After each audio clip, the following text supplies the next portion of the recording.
शाहिद हक्कान अब्बासी ने सीनियर नायब सदर नून लीग के ओहदे से इस्तीफा सदर को भिजवा दिया है। वजीर आजम शहबाज शरीफ का शाहिद हक्कान अब्बासी और सीनियर क़यादत से जल्द मुलाकात का इम्कान, इसी पर बात करेंगे, डिटेल्स लेंगे। नुमाइंदे खुसूसी आसिम नसीर इस वक्त हमें ज्वाइन कर चुके हैं। आसिम, इट्स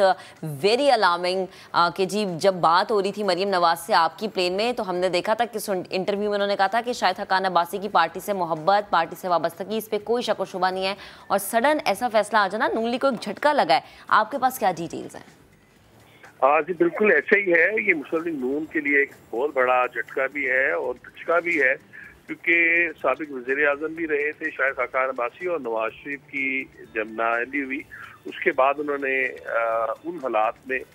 ना सिर्फ पार्टी के साथ खड़े रहे, बल्कि 2018 से भी वो जो एहतसाब अदालत में जो कुछ हुआ नैब के नाम पर, उसमें भी उन्होंने तमाम केसेस का सामना किया। लेकिन इस वक्त जो खबर अभी आ रही है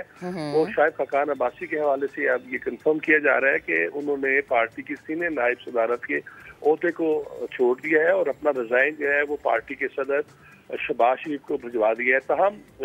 अभी इस हवाले से जब हमने कंफर्म किया कि उनका क्या इस्तीफा मंजूर हो गया है या क्या स्टेटस है, तो उस हवाले से यही इतलात आ रही है कि अभी तक पार्टी ने उनका इस्तीफा तो मंजूर नहीं किया, लेकिन उनका क्योंकि ये अपना डिसीजन है, तो अब इस हवाले से उनकी मुशावरत होगी पार्टी के सदर शहबाज शरीफ के साथ और पार्टी की सीनियर क़यादत के साथ। और कभी इम्कान है कि शहबाज शरीफ आइंदा 36 घंटों के दौरान शाहिद हक्कान अब्बासी के साथ मुलाकात करेंगे और पार्टी के मामलात पर जो उनके तहफ़्फ़ुज़ात हैं उन्हें सुनेंगे, और इस हवाले से भी जो भी मामला होगा वो फिर मीडिया पर बाकायदा तौर पर रिपोर्ट किया जाएगा। लेकिन जो शाहिद हक्कान अब्बासी के करीबी ज़राए हैं वो कंफर्म कर रहे हैं, उनसे मैं भी राब्ता कर रहा था कि इस खबर के हवाले से कि क्या वाकई छोड़ दिया, क्योंकि इससे कबल से ये बातें आ रही थी और इस हवाले से मैंने उनसे मुतअद्दिद बार राब्ता किया, तो वो पहले तो डिनाई करते रहे, लेकिन इस वक्त अब उनके करीबी हल्के ये कंफर्म कर रहे हैं कि उन्होंने पार्टी की जो सदारत थी, सीनियर नायब सदारत थी, उसे छोड़ा है। और आने वाले जो दिनों में उनका यही कहना है कि वो पार्टी के साथ ही रहेंगे, पार्टी का लेकिन कोई ओहदा नहीं लेंगे। लेकिन अब ये देख रहे हैं कि आसिम, सॉरी मैं आपको इंटरप्ट कर रही हूँ, एक तो आप प्लीज अपनी बात भी मुकम्मल कर लीजिएगा, सेकंड मेरा क्वेश्चन भी ले लें।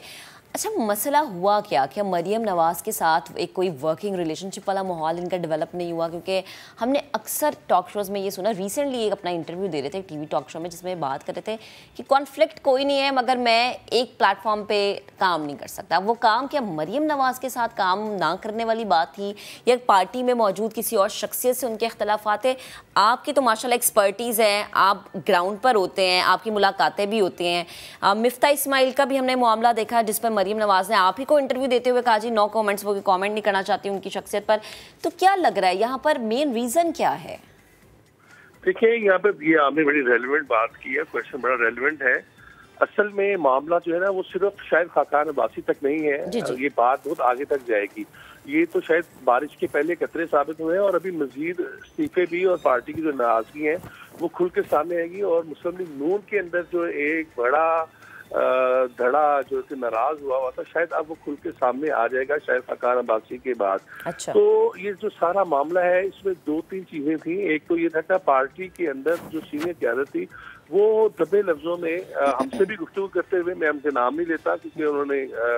नाम ना लेने की शर्त पे ये बातें वो करते हैं ऑफ द रिकॉर्ड भी, लेकिन वो बड़ा खुल के इन चीज़ों को कहते थे मुख्तलिफ पार्टी की सीनियर क़यादत कि हम पार्टी के अंदर 30-30, 40-40 साल से हैं, हम पार्टी की शुरू के दिनों से हैं। तो इस वक्त जो पार्टी की हायरार्की है उसमें हमें बिल्कुल भी नहीं लिया जा रहा, फैसलों के अंदर हमें नहीं लिया जाता, और अगर हम कोई राय देते हैं और वो असूली हमारा मौक़िफ़ होता है तो उसे भी सुना तो जाता है, मुकम्मल टाइम दिया जाता है, इज्जत दी जाती है, लेकिन फैसला वही होता है जो कि तय किया होता है। तो उसके ऊपर पार्टी की जो है ना यहाँ पर मुख्तलिफ दो आरा आ रही थी जो कि अब खुल के सामने आना शुरू हो गई हैं, और आने वाले दिनों में शायद मजीद जो लोग हैं वो भी खामोशी से, अगर उनके पास पार्टी होते हैं तो पार्टी ओहदों को साइड पे करेंगे, क्योंकि ये सिर्फ शायद हक्कान अब्बासी नहीं है, इसके अलावा भी पार्टी के जो सीनियर तरीन लोग हैं वो इस वक्त खामोश होकर एक साइड पर बैठे हुए हैं। तो अब देखना ये है कि क्या ये सिर्फ खामोश ही रहेंगे, पार्टी के साथ रहेंगे, या ये कोई अपना नया कोई धड़ा बनाएंगे, और अगर कोई नया धड़ा बनाएंगे